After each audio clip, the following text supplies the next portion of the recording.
This comes out of section 5.3, concavity points of inflection. In this example, we're asked to discuss this function y equals x over x squared plus 1 with respect to its concavity and points of inflection. So immediately you should see that that's going to require looking at its second derivative. So hopefully you just start differentiating right away. This is what's going to happen on curve sketching tests. In reality, we can't ask you to do everything for every function. I mean, you would have so few questions on a test that, if you had to do all the intercepts, the increasing, decreasing, max, min, concavity, up, down, everything, asymptotes, whatever. So what we do often is ask you one piece. So here, that's what's going on. We start off with the derivative of this. So we say the bottom times the derivative of the top minus the top times the derivative of the bottom divided by the bottom squared. Now, on the top here we've got x squared plus 1 minus 2x squared, and on the bottom I won't expand that out because there's nothing to be gained by it. So on the top here I have 1 minus x squared, and on the bottom I have x squared plus 1 squared. So we could take a look at that and try to find critical values and all that kind of stuff, but really what we're looking at the second derivative. We end up with, again, the bottom times the derivative of the top minus the top times the derivative of the bottom. Now, careful here because you actually have to use chain rule.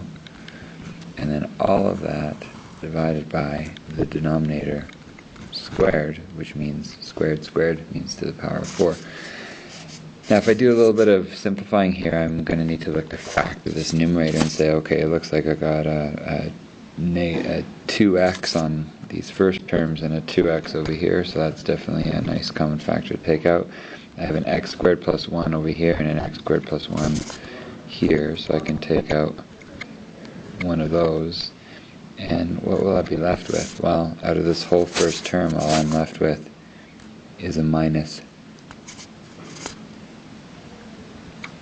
1 times x squared plus 1.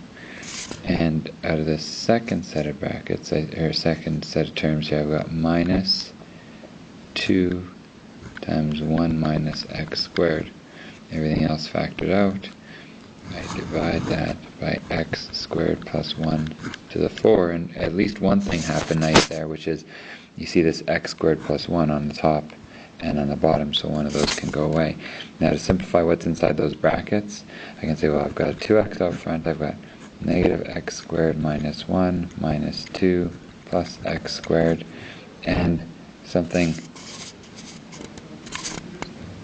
plus 2x squared. Something nice happens here again, in that some like terms are there. And I can look in the brackets and say, well, 2x squared minus x squared is going to give me an x squared. 2x, x squared minus 3 over x squared plus 1 cubed. Definitely the work involved with this question mainly consists of taking the derivatives, because now from there I look and say, well, what numbers would make that equal to 0? These would be our potential changes of concavity. So 0 is one of them, and if you look carefully at that x squared minus 3, you'll get positive root 3 and negative root 3. The denominator never equals 0, so I don't even have to look at it. It's not an issue. So I look to the left and to the right of these values to see what my intervals of concavity might be. So a number to the left of negative root 3. You might pick negative 10. Make sure you're to the left of it. We're going to have a negative times a positive divided by a positive. That denominator will always be positive. But definitely what we have here is concave down all the way from negative infinity to negative root 3. Now I check a number in between those two, between negative root 3 and 0, such as negative 1, and I'll have a negative, but in this case I'll have another negative and divide by a positive, so it's concave up in that interval, so concave up on the interval from negative root 3 to 0. So go on to the next interval, put in the number 1, for example, and I'm going to have positive over a negative, or times a negative divided by positive. Either way, you get concave down on that interval from 0 to root 3. And finally, a number greater than root 3, like a million, and we'll have a positive over positive, and we have concave up on that interval everywhere from root 3 to infinity. So what that does mean is that these are points of inflection. We do have a change of concavity at each of these three numbers. So points of inflection